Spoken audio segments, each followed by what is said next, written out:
Welcome to the research sector of the Federal Bureau of Control. I'm Dr. Casper Darling, head of research. Somebody thought this video would make for great internal communications. I'm looking at you, Mr. Tomasi. So, this is where the magic happens. Anyway, I've been here for 24 years now. I've always been here. And through those years, we've made astonishing discoveries, authored studies of grave importance, and in all this work, there is one thing we know, and that's how little we truly know. Rest assured, we're committed to keep pushing the known laws and borders of reality, and to make the Bureau proud. So, welcome. Assuming you have the necessary clearance, and do follow the safety protocols. Read the manual. Otherwise, bad things will happen.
The Astral Plane. Similar to an iceberg, what you see is not what you always get. Regardless, this place is vitally important to the Bureau. Most information on the Astral Plane is classified, but we can talk in broad strokes, keeping in mind that these are staggeringly complex systems, and simplification does them no justice. Now, the white non-space, the ever-present inverted black pyramid. The board, all linked, intrinsically tied to the oldest house, tied to the director, the process of choosing a director, tied to all objects of power in terms of who controls them. Yes.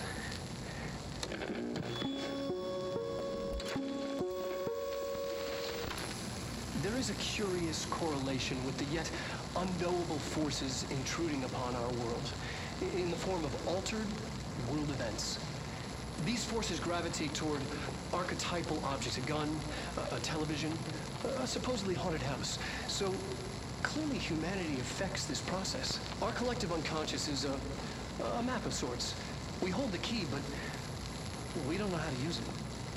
We create these archetypes through everyday life, popular culture, urban legends, but we are observing and influencing a complicated system in action. We can change the likelihood of something being a receptacle for these forces just by thinking about it. But we haven't found a method to control the outcome.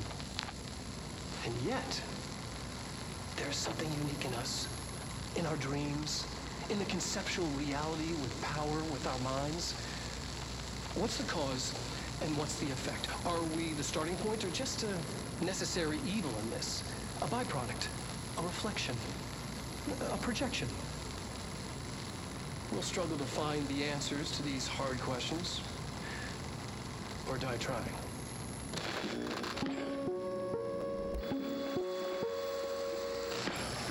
Objects of power can cause or be results of AWE's altered world events, intrusions upon the perceived reality. A side note, remember to cover their connection to the Astral Plane as well. Now, the service weapon is, of course, a prime example of an OOP, a very powerful one. Ingrained in the Bureau's DNA, a key component in our prime candidate program. Come out of that Russian roulette a winner and you're it. Lose and you're, well, fired. Thank you. I'm Dr. Darling, Head of Research, Federal Bureau of Control.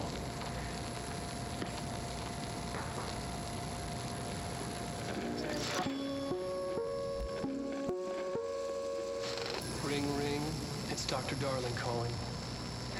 In 1978, a comms department intern heard the hotline ring and picked it up, going against every safety protocol in the manual. She never recovered, and the handful of witnesses required extensive memory repression therapy. It is a phone. It's an object of power. It doesn't connect to any typical network. A direct line to the astral plane and the board. And my hypothesis is, under the right conditions, to other planes of existence as well. Our very own Ouija board. Only the director can answer it safely, and what he hears is kept classified.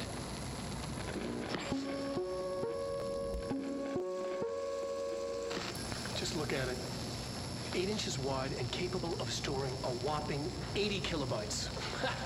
Stolen by our friends at the CIA, the disk held the launch codes to Soviet nukes. This is not the disk, of course, but one exactly like it. A perfect fusion of concepts vibrating in the Cold War era collective unconscious. A receptacle. It is a receptacle for dangerous energies to hone in on. And they did. We don't have the details, but when things started flying around the disk, it was transferred to us. It's an object of power. OOP. Oops. Oh, and it can launch things telekinetically through the air. To date, we've launched maybe 3 dozen pencils. And once, we even launched a cup.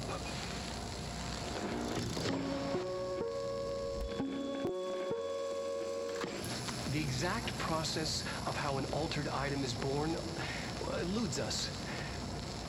We find them in the aftermath of altered world events. They take the form of everyday objects, ever present in our lives, constantly evoked in the thoughts of millions of people, now infused with unpredictable energies. They're altered. The superstitious would call them cursed. Now, are altered items sentient? Not quite. They're often fixated, programmed almost to cause certain events to happen over and over again. While generally less potent than objects of power, they are not able to be controlled. Left unchecked, they can be highly dangerous. To study altered items, we contain them in Panopticon.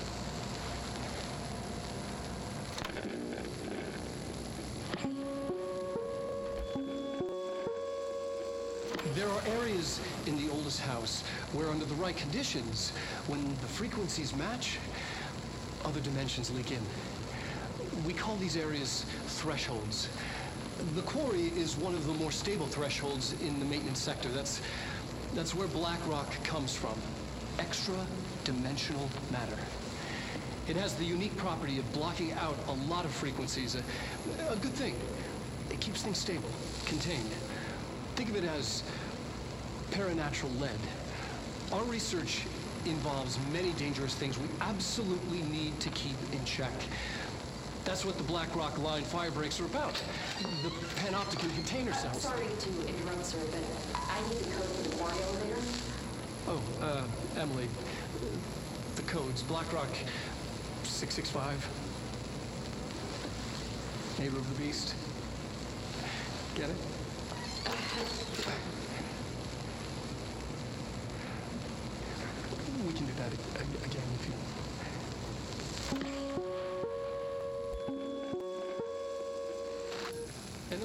hypothesis was that the mindscape of the astral plane is subjective.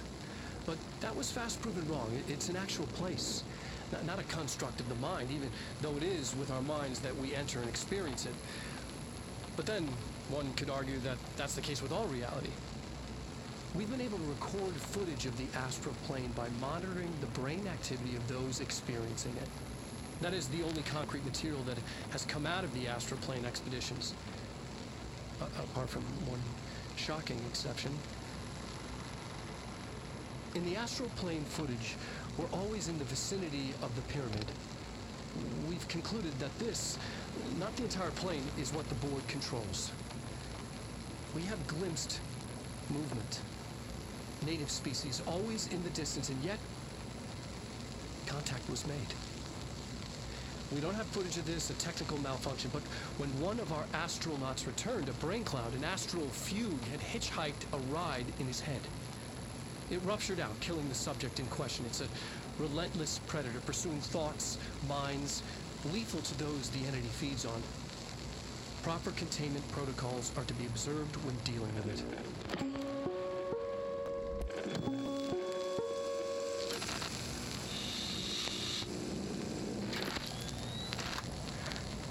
August 4th, 1964, we discovered the oldest house while investigating a suspected altered world event case in the New York City subway tunnels.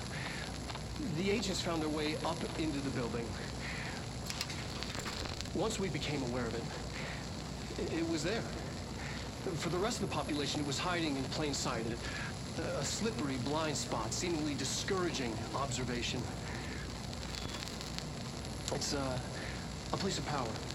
An ongoing AWE of its own, seemingly adhering to its physical outer constraints and yet constantly breaking the known boundaries of reality. It's unstable, shifting. Note, for more details on control points and the research and process to stabilize and secure the core sectors, refer to a separate presentation. After extensive research and investigation, the Bureau made the building its headquarters on November 13th, 1968. The Federal Bureau of Control was never out in the open. This was always an obfuscated, classified top-secret operation. So imagine our surprise when the building's observation-resistant aspects began in some unquantifiable way to affect the Bureau as a whole.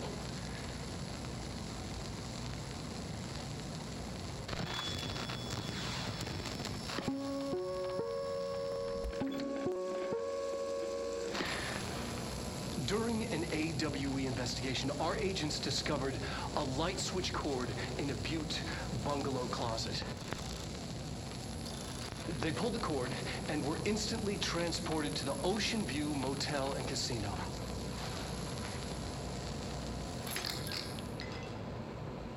Dreamlike haze. Inside, they found a door marked with an inverted black pyramid.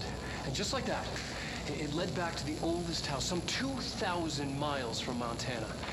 Now we're finding the cord in increasing numbers throughout the Bureau. Somehow the two places, they became in tune to each other. The actual physical location of the Oceanview is a mystery. Stepping beyond its walls has so far proven impossible.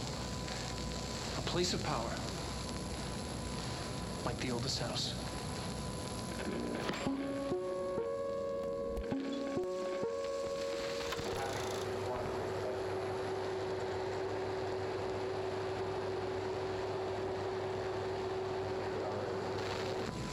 The projected image from each slide is a physical portal into another dimension. Only one slide remains. Dylan's sister burned the rest in ordinary before we could intercept. The text on it, color slide film, this side towards screen, and the number 36. The topography of slidescape 36 bears deep wave marks. On the slide and in the distance, there's a formation of 5 pillars like crude, outstretched fingers. There were casualties on our first expedition. Communication is an issue. There is no sound there, as if you've gone deaf. And radios don't work.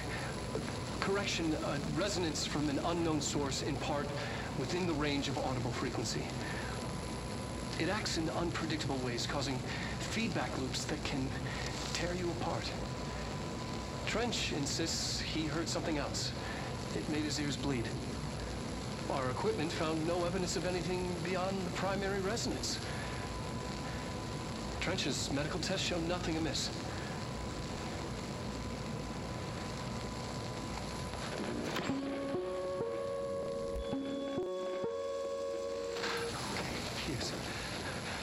Expedition 3. We located the source of the resonance in Slidescape 36. It is an entity, a living organism of a considerable mass.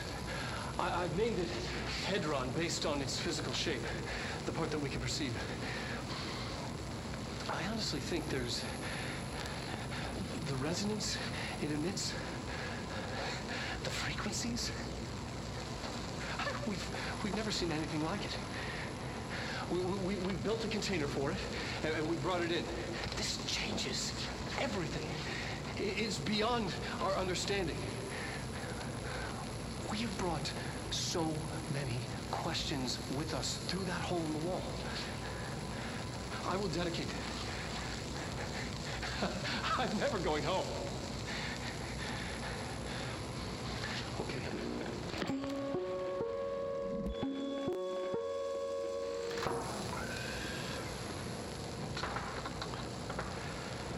I've been fielding questions recently regarding HRAs. What are they for? Do you always need to wear them? And what's the deal with the Hedron resonance anyway?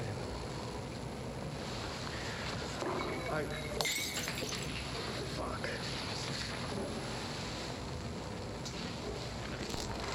Despite what you may have heard, HRAs are not monitoring devices.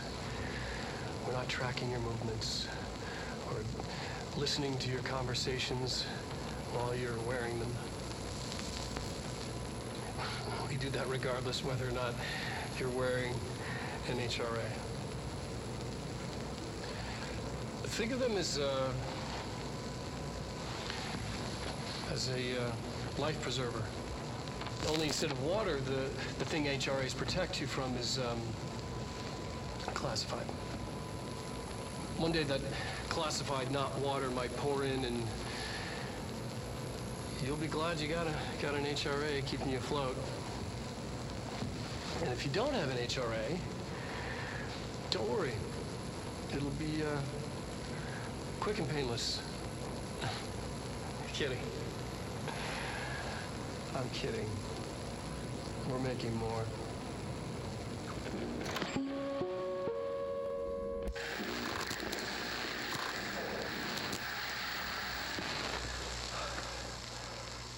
Ordinary. So much coming together in this one case. A new object of power, something we have not seen before. I mean, coming from me, that's saying something. The boy, Dylan Faden, prime candidate 6. And the sister as well, once we catch up with her. But the boy had so much potential. We're talking Northmore level readings here. And I don't want to invoke his name, but it's completely different circumstances here. It's remarkable.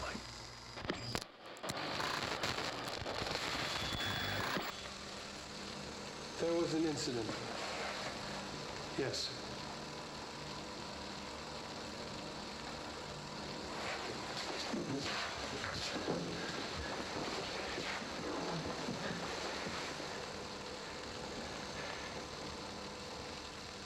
We lost a valuable member of our team, yes.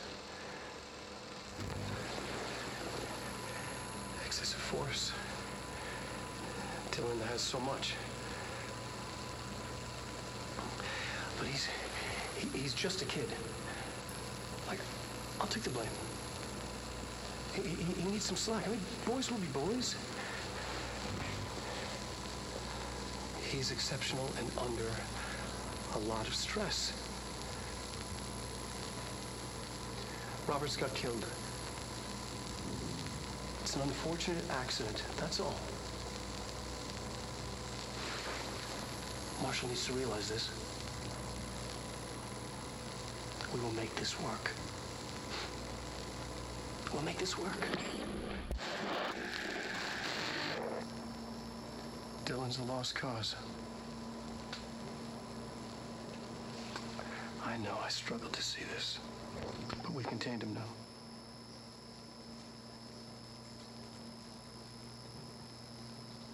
I wish I had sided with Marshall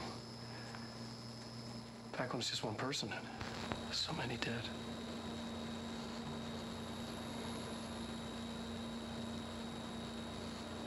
I thought his youth was an asset. Just too much too soon.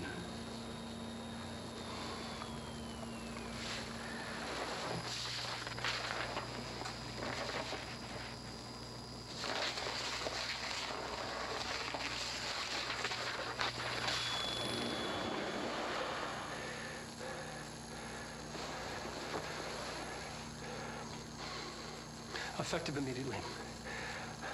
I'm setting up a new department. Dimensional research in the research sector. Transferring the slide projector there. That's where my focus will be now. The ordinary site remains as is. We'll be back to...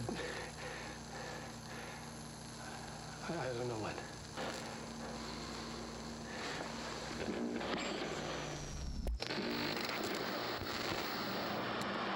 Resonance is the key. Vibration, frequencies, waveforms, fields we didn't know were there. It's physics. I mean, these fields in complex interaction, altering reality that comes to contact with them. Hedron is communicating with me. It's trying to warn me of something imminent. I've been using every known method to analyze the data. Exposing myself to it. I'm seeing things and overcome by compulsion. It's not just data, it's protection. It's benign.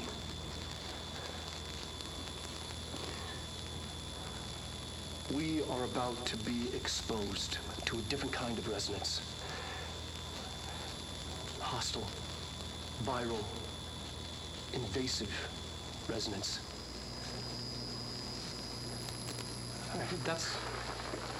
That's what the Hedron resonance amplifiers are for. Taking the protection Hedron can provide us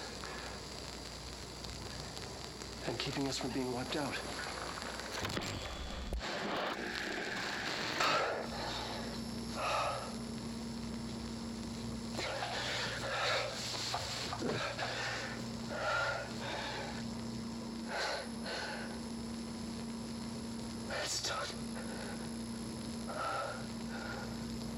It's just one large scale HRA.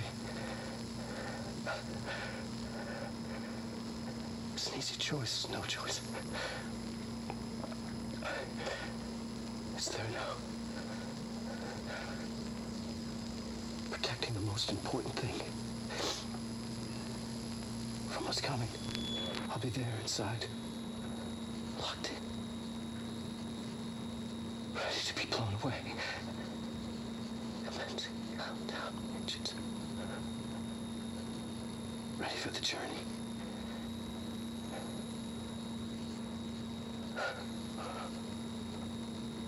To be Bowman flying into the model. Ready to see. To understand.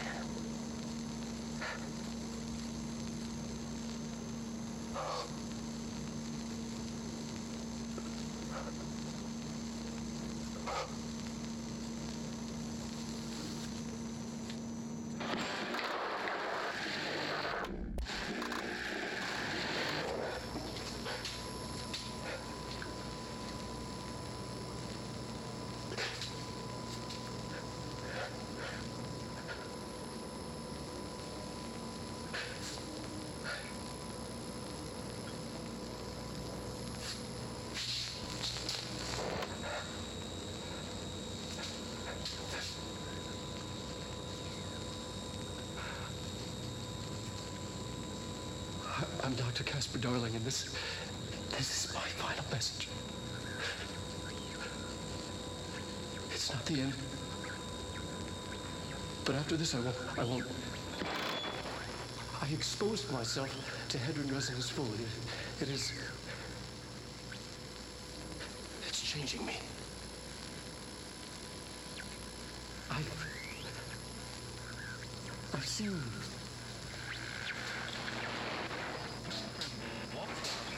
I've been shown so much. Slidescape 36 was where Hedron stopped the spread of another. It's terrifying. It really is. It's another source of resonance. Trench was exposed to this other. It will now spread.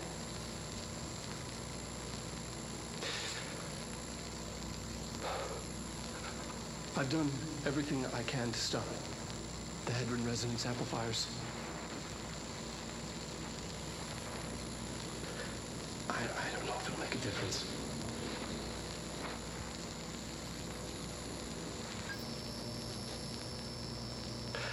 I won't be here when it happens.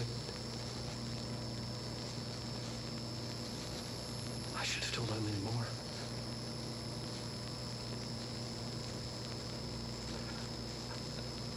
I'm being sent one more lesson. Something wonderful, I think.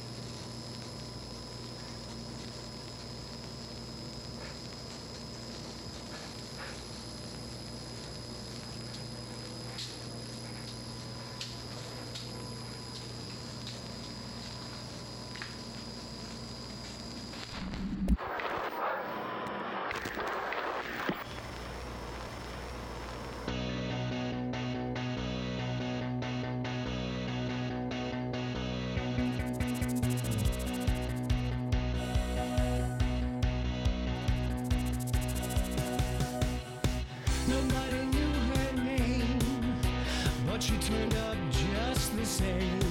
There was a knock on the door, a thump on the floor, and the party turned insane as she called